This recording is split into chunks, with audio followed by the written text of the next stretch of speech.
yang telah memberikan kita banyak nikmat, diantaranya nikmat iman dan Islam. Salawat serta salam tidak lupa pula kita haturkan kepada junjungan kita Nabi Muhammad SAW, dan tidak lupa pula kita doakan kepada para keluarganya, kepada para sahabatnya, serta kepada para umatnya yang senantiasa mengikuti risalahnya hingga akhir zaman. Baiklah, sebelum memulai kajian pada malam hari ini, alangkah baiknya kita buka dengan membaca Tauhid dan Basmalah bersama-sama. Alhamdulillahirrahmanirrahim. Bismillahirrahmanirrahim. Dan untuk yang selanjutnya, marilah kita dengarkan kajian dari Bapak Ustadz Mizan. Kepada Bapak Ustadz Mizan kami persilakan. Bismillahirrahmanirrahim. Assalamualaikum warahmatullahi wabarakatuh. Alhamdulillah billahi wassalamu bil huda wa dinil haqq. Bihi wa huwa ala kulli wa kafa billahi shahidan.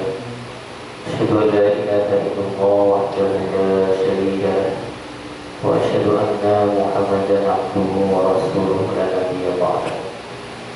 اللهم فعلنا بالقرآن العظيم وأعوذ بالله السميع العليم من الشيطان الرجيم. يا أيها الذين آمنوا اتقوا الله حق تقاته ولا تموتن إلا وأنتم مسلمون. قال الرسول قد لتقوم ببيت من بيوت الله يتلون الكتاب ويتدارسونه فيما بينهم لا نزلت عليهم سكينة وغشيتهم ورحمة وخفتهم الملائكة وذكرهم الله في من عنده. وبصلي صدري ويسر لي أمري وهدى بلساني يفقهوا قولي. اللهم فقهنا في الدين وعلمنا التأويل. اللهم نسألك بأن لك الحمد لا إله إلا أنت وحدك لا شريك لك المنان بين السماوات والأرض والزمان والإكرام يا قيوم. Alhamdulillah, bersyukur kepada Allah atas segala karunia nikmat.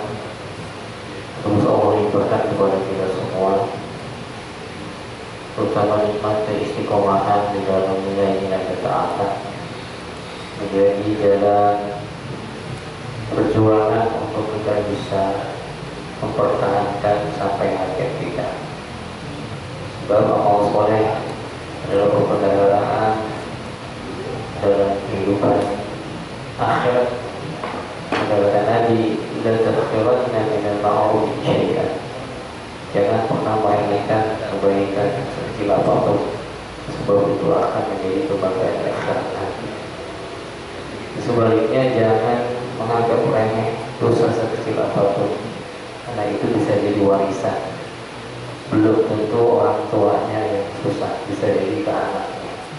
Ini adalah satu hal yang harus kita jaga agar kebaikan terus kita bersamai, agar juga turun kepada keluarga kita, zuriat kita, dan bisa bertemu dengan kebahagiaan di surga nanti. Amin ya rabbal alamin.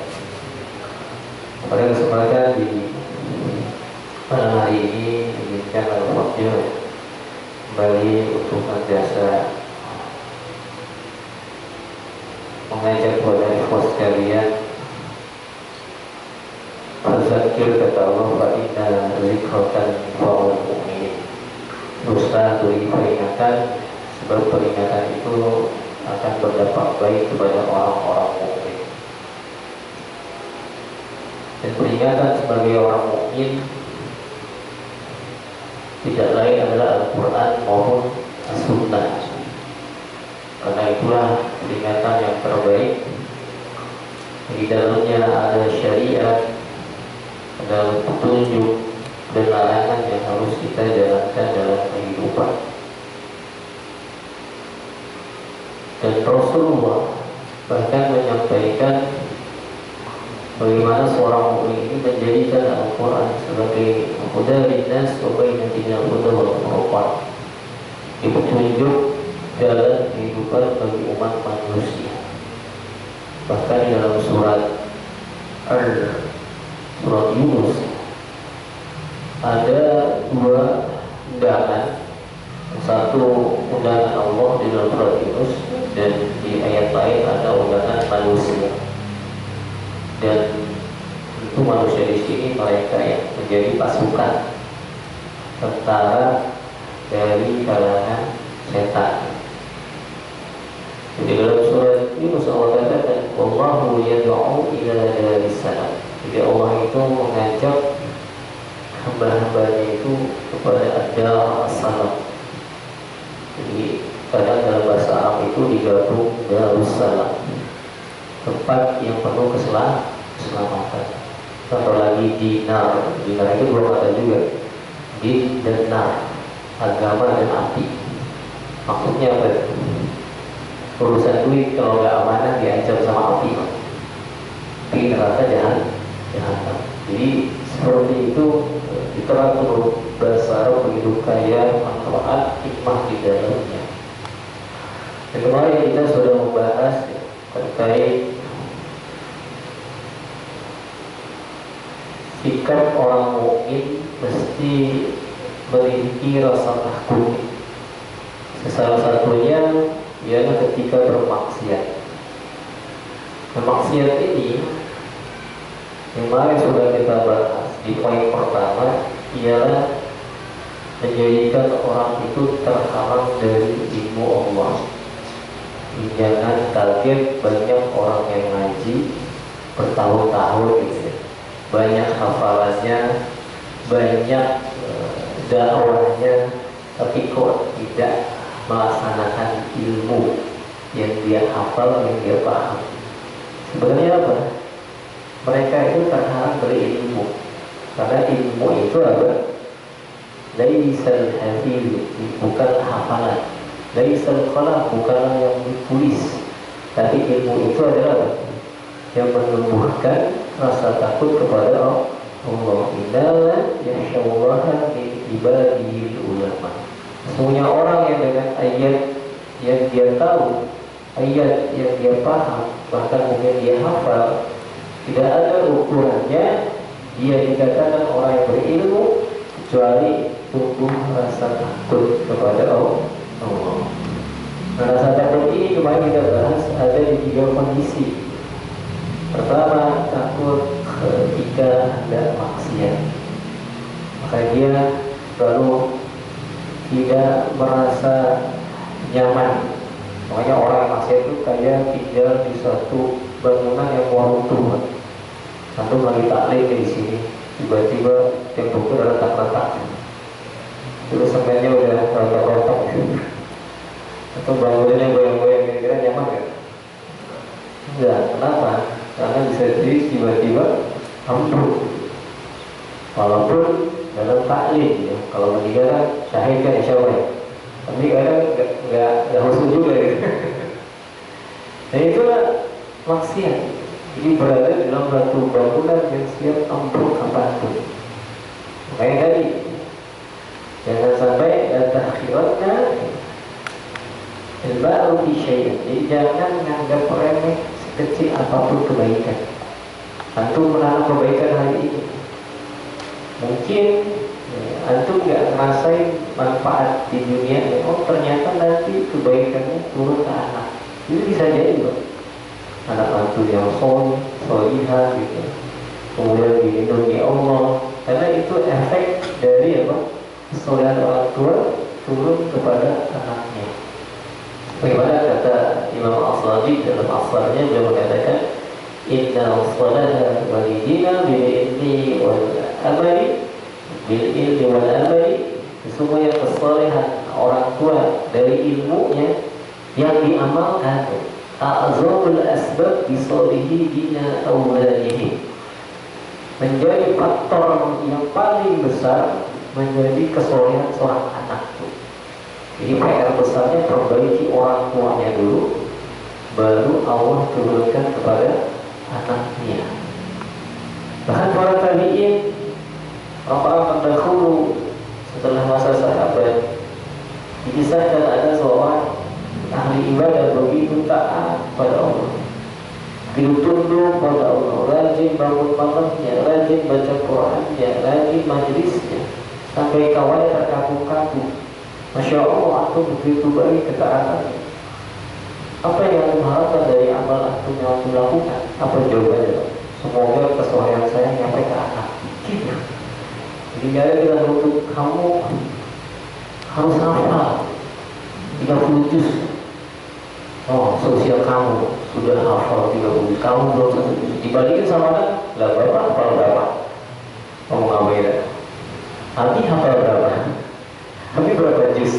Abi jawab doang. Jangan membandingkan anak kita dengan orang lain. Bandingkan dengan diri kita. Sudahkah kita menjadi ayah yang baik, mencontohkan yang baik, sehingga ketika kita menyuruh itu bukan jadi bumerang. Kaburomatan innallahi antakulu mana kamu. Jadi Allah itu benci, Pak. Orang yang suka menyuruh khususnya ke anak, tetapi dia tidak memberikan contoh yang baik. Jadi kabur, rugi kebaikan yang ada pada diri orang tersebut. Dan ayat yang menyebutkan juga terkait maksiat, contoh antum bisa lihat di surat Al-Anfal surat ke-8. Di surat Al-Anfal di ayat kedua, di sini juga karakter orang yang beriman, takut ketika melakukan dosa. Makanya ketiga kalimat diawali dengan indama isim taukid, bahkan ditambah lagi al-mu'minu, orang-orang yang beriman. Maka ada ciri khasnya. Ada ciri khasnya orang mukmin. Yang mukmin yang original. Inna itu kan isim apa? Isim mabni apa mu'rab? Yang modal. Mu'rab apa mabni? Lupa. Kalau dalam bahasa Arab, kalau ia gak bisa ditasrif itu apa? Mabni. Kalau bahasa gampangnya maunya begini, gak bisa dirubah, gak bisa gak berubah jadi undur gitu ya. Tetap selamanya selalu indah. Nah setelahnya ada kabar yang tidak kita harus perhatikan kabar setelahnya. Kabar setelahnya itu apa? Informasi yang kita harus fokus dengan hal itu. Siapa yang dikabarkan? Ya kita, tentang ciri orang mukmin yang sebenarnya. Yaitu Allah sebutkan alladzina, orang-orang mukmin yang sebenarnya itulah idza dzukirallahu wazilat qulubuhum. Jika dia disebut nama Allah, bergetar hatinya. Maksudnya apa, Pak? Dari tahu tafsirnya ayat ini. Maksudnya Allahu Akbar, bergetar ya. Atau disebut nama Allah, bergetar. Atau handphonenya yang bergetar. Allahu Akbar. Abu Bakar bergetar, Pak, benar. Jadi hatinya itu langsung kusuk kalau udah takbir. Makanya Al-Fatihahnya lama. Kalau kita cepat ya, Allahumma amin, salam, lantas jalan ke zikir lagi. Kalau sholat sendiri, kalau jamaah mah enak ya, main pergi aja. Itu kebanyakan karena nggak ada getaran. Kenapa? Khusyuk. Bahkan Hasan al-Basri itu masuk ke Malik Yaumiddin, dia nangis, Pak. Al-Fatihah itu dahsyat. Jangan-jangan kita belum ada wazilat qulubuhum tadi, belum ada getaran. Kalau tafsir saya begitu. Kalau ke kita ini, Pak, kata para ulama, bagi orang beriman itu ketika mendengar nama Allah bergetar itu maksudnya apa? Ketika antum maksiat diingetin ayat Allah, maka dihentikan maksiatnya. Berhenti, jangan lanjut. Antum udah hafal Quran, udah tahu dalil, udah ngerti ayat, udah paham hadis, maksiat di depan mata, nah itu belum perang tuh. Lanjut gak? Bergetar gak nih? Apakah apa lanjut? Nah itu bukti kita mukmin atau enggak. Sebenarnya atau kawal dalam hal apapun. Karena dalam hadis Bukhari, al-halalu bayyinun wal haramu bayyinun. Yang yang haram jelas, tengah-tengahnya subhat, ragu, tinggalin karena suatu yang ragu itu menghantar kepada yang haram. Nah ini masih subhat ini gak apa-apa, tinggalin kepada hal yang meragukan. Jadi maksudnya idza dzukirallahu wazilat qulubuhum, ketika dia ingat ada bisikan maksiat kepada dia, ada ajakan maksiat entah itu dari istrinya, entah itu dari anaknya, entah itu dari kawannya, maka di dalam hatinya dia membesarkan Allah dan ditinggalkan maksiat itu, baru itu wa idza tuliyat alaihim, datang dalilnya nambah imannya. Jadi bertambah iman itu begitu. Praktekin ayat atau tinggalin maksiat maka naik iman. Kalau cuma tahu doang nggak dipraktekin kagak bakal naik. Mau antum habis Quran sekalipun, mohon maaf tuh. Karena banyak juga yang masih bermaksiat. Jadi hafal Quran cuma sampai di tenggorokan. Maka ini orang-orang mukmin yang hakiki. Jadi ketika ada bisikan maksiat, dia langsung tutup pintu maksiat tersebut karena ingat Allah, ingat dalil. Bahkan di ayat lain itu kisahnya siapa? Nabi Yusuf. Coba buka di surat Yusuf ayat 25. Ini bicara takut sama maksiat. Biar ilmu kita gak hilang, Pak. Khawatir kita ngaji lama ilmunya gak ada lagi. Gak pernah takut sama Allah, gak pernah khawatir kalau maksiat, gak pernah khawatir kalau maksiat itu menghancurkan diri kita sendiri. Di surat Yusuf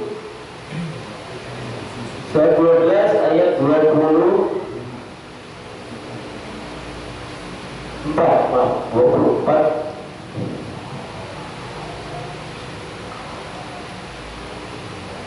Coba baca.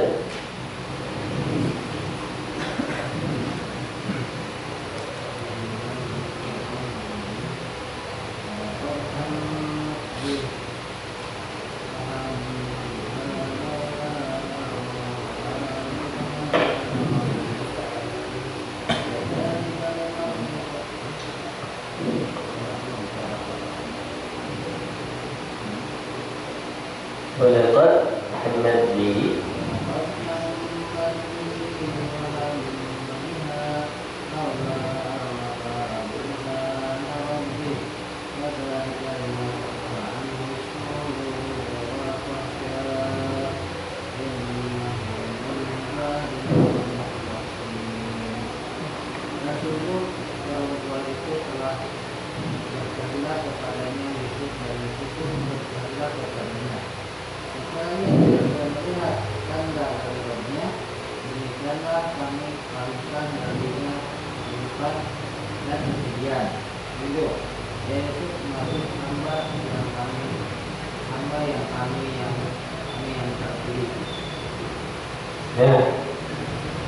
Allah sebutkan dalam ayat ini kisah Nabi Yusuf alaihissalam yang beliau diuji dengan seorang wanita cantik, Zulaiha.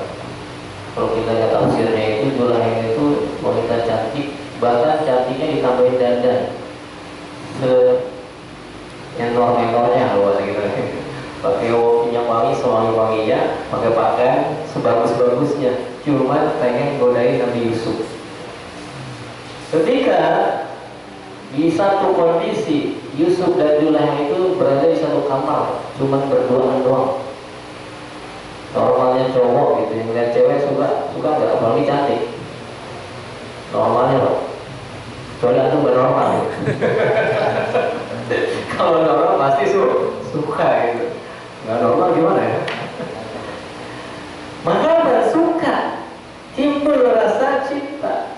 Makanya ayat ini pun sama. Nabi Yusuf itu suka sama Zulaiha. Makanya ada kalimat walaqad hammat biha. Jadi hamba itu udah keinginan di ujung apa? Udah saya bergetar gitu ya. Udah pengen cepat kalau untuk melakukan nauzubillah zina gitu. Tapi lihat kalimat setelahnya nih. Ketika Allah menyebutkan laula Al-Qur'an rabbi, Kalaulah Allah tidak menjaga Yusuf, dengan apa dijaganya Yusuf? Burhanahu Rabbi. Jadi burhan itu tanda. Ada yang mengatakan para ahli tafsir itu tiba-tiba di temboknya Aziz itu keluar wajah bapaknya Pak Yakub yang lagi mesem ke Yusuf. Bapaknya soleh, anaknya soleh, nggak mungkin bapak membiarkan anaknya maksiat gitu. Saya koneksinya masih ada terus. Kalau anak punya kesan sama bapak Pak, itu dimanapun dia akan ingat pesan bapaknya. Tapi kalau bapaknya cuma nyampein pesan doang, ada kesannya, bodo amat dari doang, pelit gitu. Bodo amat dari doang, marah-marah dulu. Nah itu gak ada kesan tuh bapak bagi anak. Kenapa? Karena bapaknya kasar. Bapaknya nggak nyontohin yang baik. Mau antum nyampein dalil 1000 dalil, tapi anak gak ada kesan, itu gak dianggap. Dan itu banyak terjadi hari ini. Mohon maaf. Orang ayah, seorang ibu gak deket sama anaknya karena dulu di masa pertemuan dia tidak hadir. Yang hadir siapa? Pembantunya. Yang hadir siapa? Nenek dan kakeknya. Ibu bapaknya kemana? Sibuk kerja, sibuk mengejar karir, sibuk mengejar dunia. Akhirnya dewasa nyesel. Nah itu salah sendiri fitrahnya, dia belokkan tidak sesuai dengan apa yang Allah dan Rasul contohkan. Nah, Nabi Yusuf mendapat pesan bapaknya, kalau bahasa kita mah, lu jangan sampai malu-maluin bapak. Karena kan kalau anak maksiat yang disebut siapa ya? Anak siapa sih itu kan itu? Bapaknya siapa sih? Engkau yang siapa sih? Ke atasnya kenapa? Pasti malu. Begitu pun kalau punya prestasi. Oh anaknya Pak Leo, Masya Allah, hafiz Quran juara SCI internasional. Wah, itu apa itu? Padahal karena tadi kepada anak itu pasti ngefek tidak hanya orang tua, bahkan lingkungannya. Akhirnya Allah lindungi Yusuf dari maksiat. Kenapa? Poinnya ini innahu, kembali kepada tauhid lagi, innahu itu ke Yusuf min ibadinal mukhlasin. Yusuf itu punya sifat ikhlas. Orang ikhlas gimana Pak? Ada orang sama ibadahnya enggak pencitraan. Bahkan dia cenderung banyak amal dalam kesendirian dibanding amalan zahir. Oh Masya Allah. Makanya orang yang takut kepada Allah dari lain atau bukan di surat Al-Mulk ayat 12, innal ladzina yakhshawna rabbahum bil ghaib, kalimat bil ghaib. Siapa yang takut kepada Allah sedangkan Allah tidak nampak, Allah tidak kelihatan, lahum maghfirah, dengan amal takutnya saja Allah ampuni dosa-dosanya. Wa ajrun kabir, Allah kasih pahala yang besar. Makanya jangan coba-coba buka pintu maksiat. Ketika ada bisikan, cepat tutup Pak. Karena target besar maksiat itu apa? Target besar, kalau setan ada maksiat, apa target besar? Ada 7. Nih, talbis iblis. Ketika mengajak maksiat, mengajak dosa. Apa talbis iblis ini? Tipuan. Tipuan. Kalau dari ini antum buka di surat 6 ayat 112. Kadang maksiat itu indah. Coba buka di surat 6 ayat 112.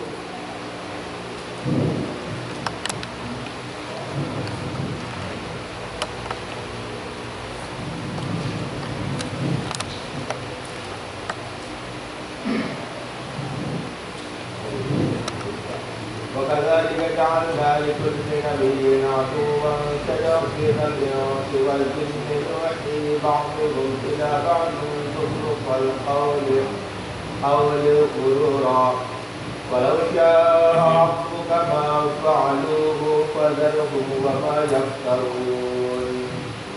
Dan demikianlah untuk setiap nabi kami menjadikan musuh yang terdiri dari setan-setan, manusia dan jin.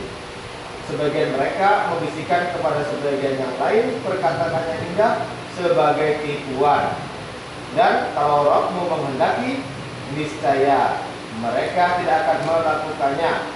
Maka biarkanlah mereka bersama apa dengan kebohongan yang mereka ada-adakan.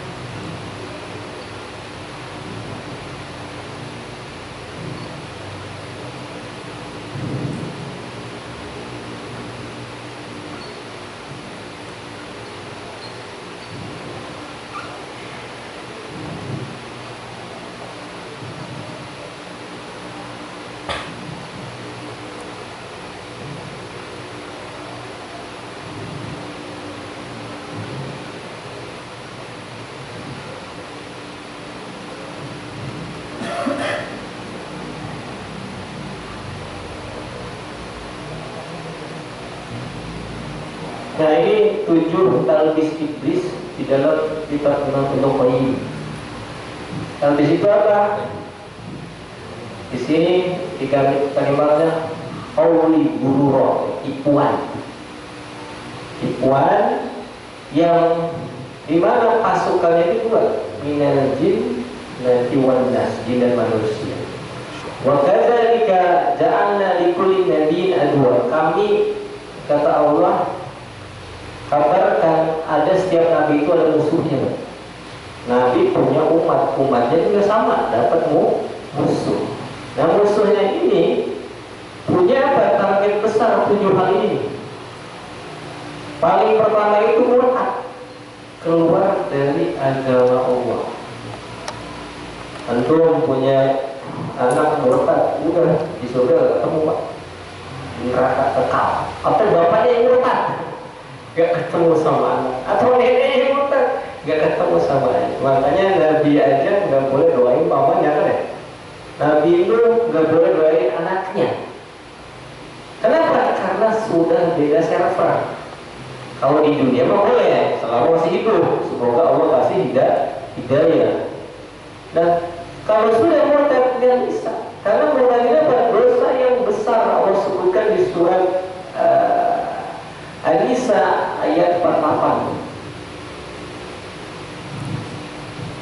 Bahkan ada lagi di surat 5 ayat 54. Coba buka dua ayat itu.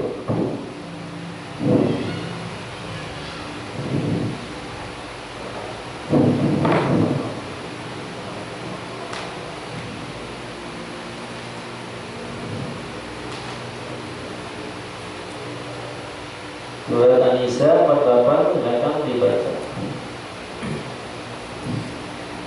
A'udzubillahi minasyaitonir rajim.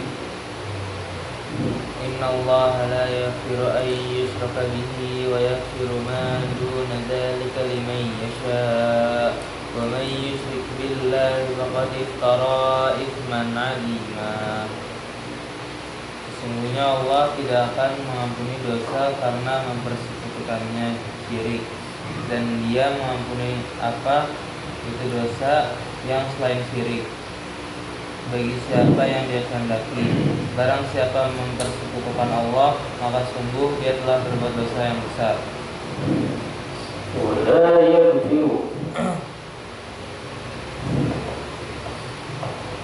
Jadi enggak diampuni dosanya kalau sudah keluar dari Islam. Syirik itu keluar dari Islam, Pak.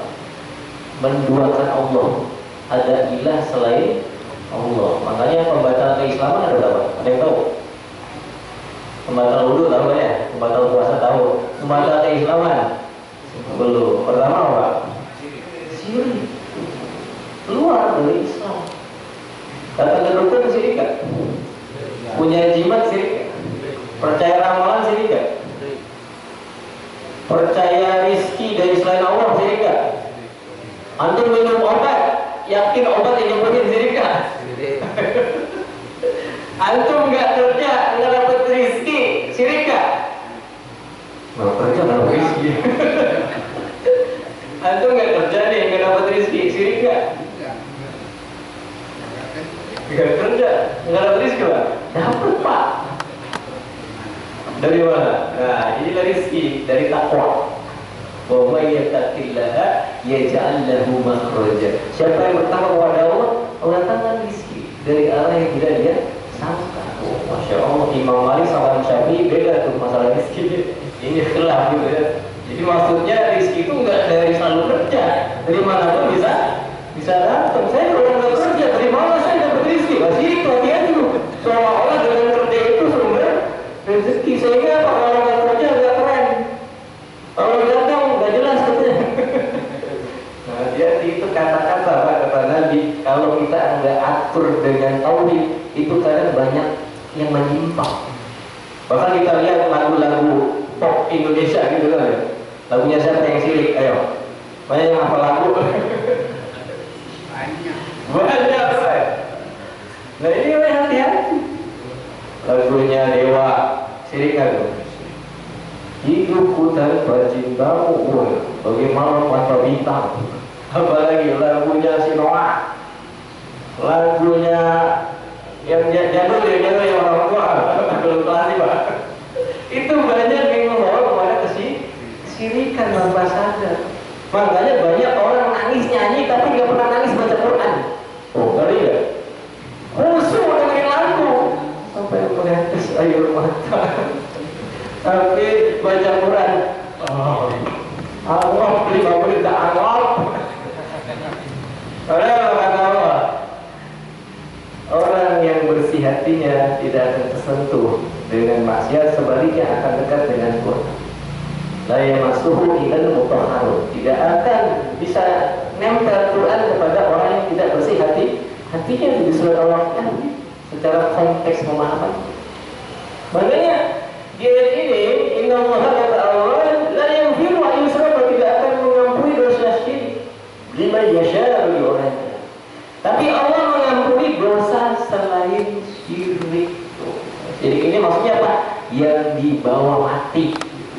Kalau masih hidup pernah ke dukun, masih hidup punya jimat, masih hidup punya kodam, dekengan leluhur gitu, jangan macam-macam makanya deh. Belakang gua harimau putih. Antum datang harimau putih, ada tetangga antum harimau putih 2 kalah antum Pak. Perang jin namanya, perang harimau. Makanya banyak dukun-dukun, mohon maaf kalau saya kan sering terpapi juga ya. Ustaz, kemarin Ustaz juga mau bantuin saya datang ke sini, baru sampai sini ketakutan. Kenapa? Jinnya gede, lawannya nggak kuat. Saya mundur aja. Mundur takut. Kenapa? Dia pakai jin juga. Jin lawan jin. Ibarat antum dekingannya seorang bintang 1 datang bintang 2, kalau nggak bintang 1. Antum datang bintang 2, lewat datang lagi bintang 3, kalau yang bintang 2. Naik lagi bintang 4, apa bintang 7 nggak ada. Biar 16. Saking apa? Manusia. Tapi kalau antum dekingannya Allah, siapa yang berani? Nggak ada. Makanya jangan berbuat syirik sedikit pun. Syirik niat apa syirik niat? Ria. Makanya dibaca saat kita baca Quran aja kita minta apa? A'udzu billahi minasy syaithanir rajim. Minta perlindungan Allah Pak. Biar nggak apa? Biar nggak syirik. Banyak orang baca Quran itu ria. Udah tak habis saya tanya. Bagusin bacaannya, ada calon mertua. Bagusin bacaannya, ada CEO. Siapa tahu diterima. Niatnya lah, dunia syirik.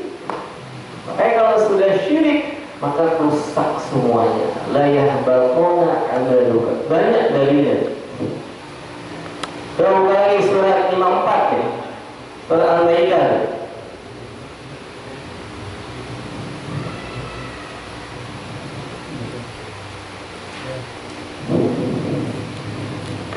Lima 54.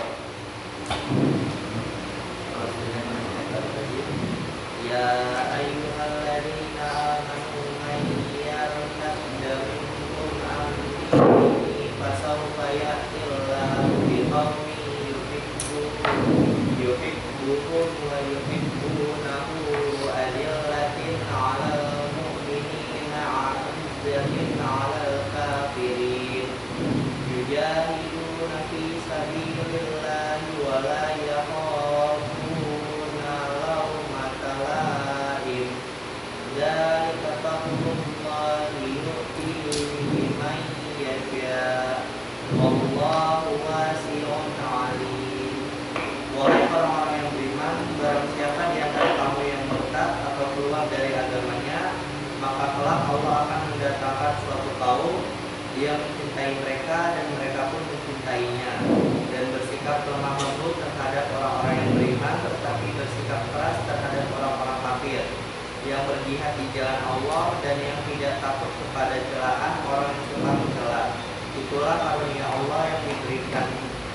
itulah karunia Allah yang diberikannya kepada siapa yang Dia kehendaki. Dan Allah Maha luas pemberiannya, Maha mengetahui.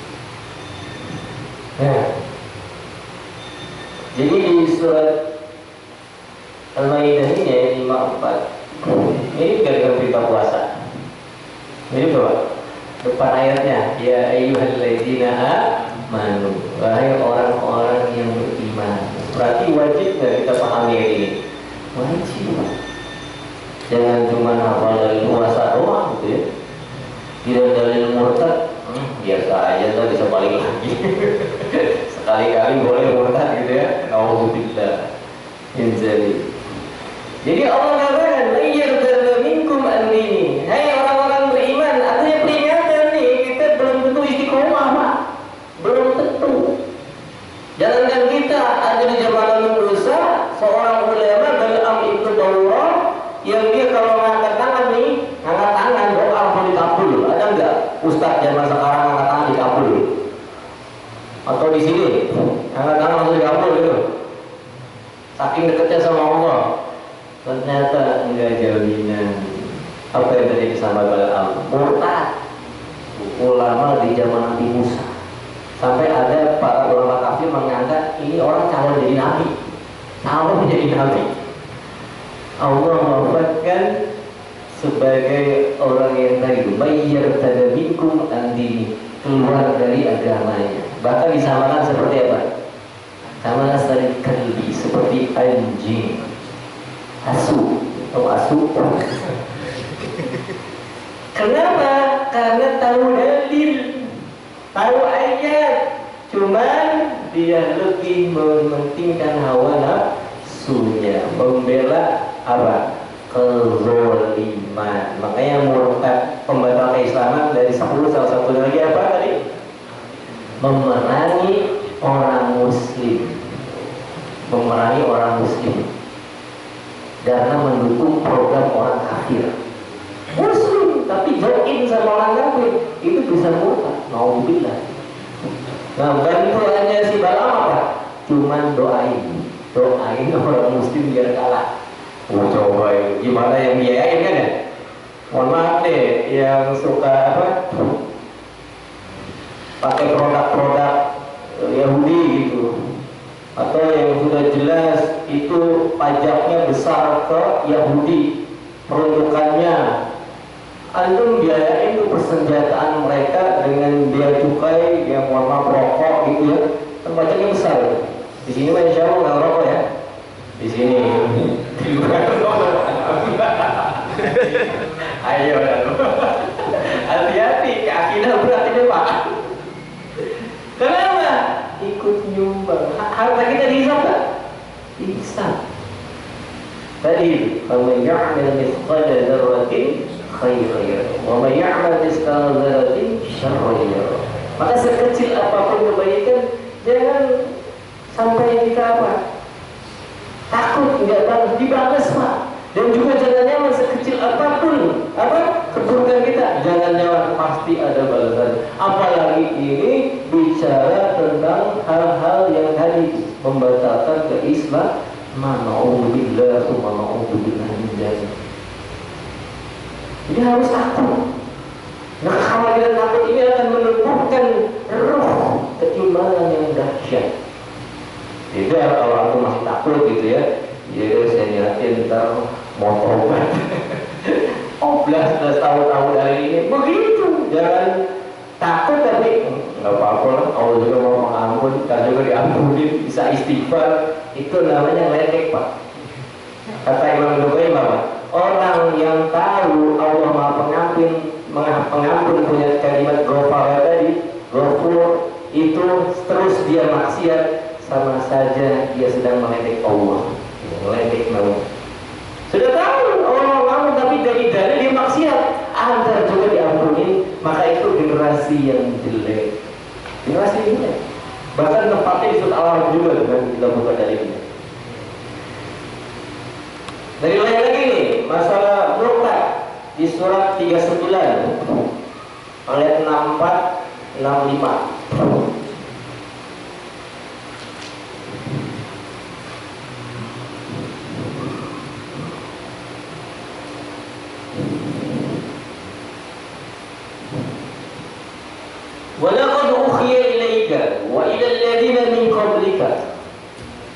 asrakta la yahbatuna amaluka.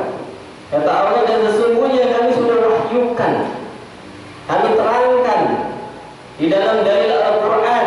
Apa itu? Jika kamu melakukan syirik, mempersekutukan Allah, la yahbatuna amaluka, maka batal semua amal antum. Batal semua. Mau haji, mau umroh, mau zakat, mau infak, mau sedekah, mau wakaf, mau akhlak baik, kalau sudah dia melakukan kesyirikan, la yahbatuna amaluka, maka jangan sampai kita menjadi orang-orang yang lalai dari dosa syirik. Karena itu apa? Sifat jahiliyah.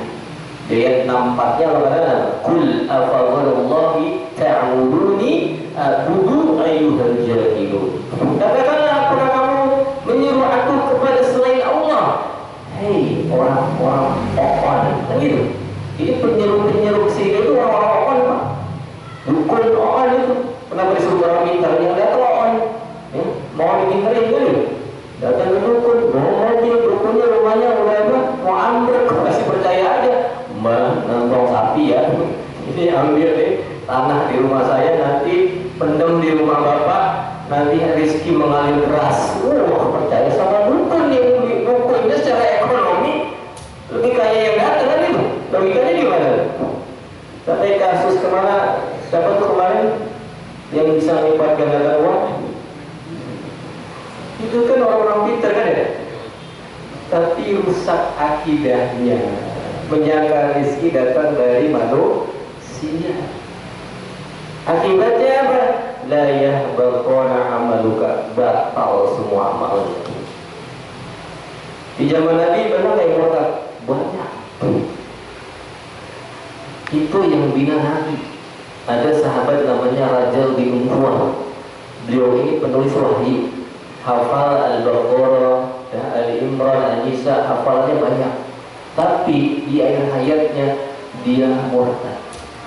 Alhamdulillah. Makanya saya tutup dengan satu hadis, fa inna ahadukum la ya'malu bi amali ahli jannah. Banyak di antara umatku beramal ahli surga. Hatta bainaha wa bainahu ila jira', sampai dia dengan jurus dari dengan sebentar. Satu jengkal. Supaya sepiku alaihi kitab, di akhir hayatnya takdir berubah. Dia murtad. Alhamdulillah. Ada orang yang ahli ibadah, solih-solihah, di akhir hayatnya murtad. Sebaliknya ada lagi nih, fa inna ahadukum la ya'malu bi amali ahli nar. Ada di antara umatku beramal ahli neraka. Sampai dia dengan neraka jaraknya tidak sejengkal, tetapi di akhir hayatnya dia taubat. Hadis ini mengingatkan kita jangan ujub dengan amal soleh. Orang yang sejelek apapun ada peluang dapat hidayah. Orang yang dia sesoleh apapun, kalau dia sombong, dia ujub, hati-hati, setan sudah nangkring, nongkrong di hatinya, digeser tuh keimanannya dan kelihatan di akhir hayatnya. Alhamdulillah, subhanallah, ini mungkin ya yang kita bisa bahas.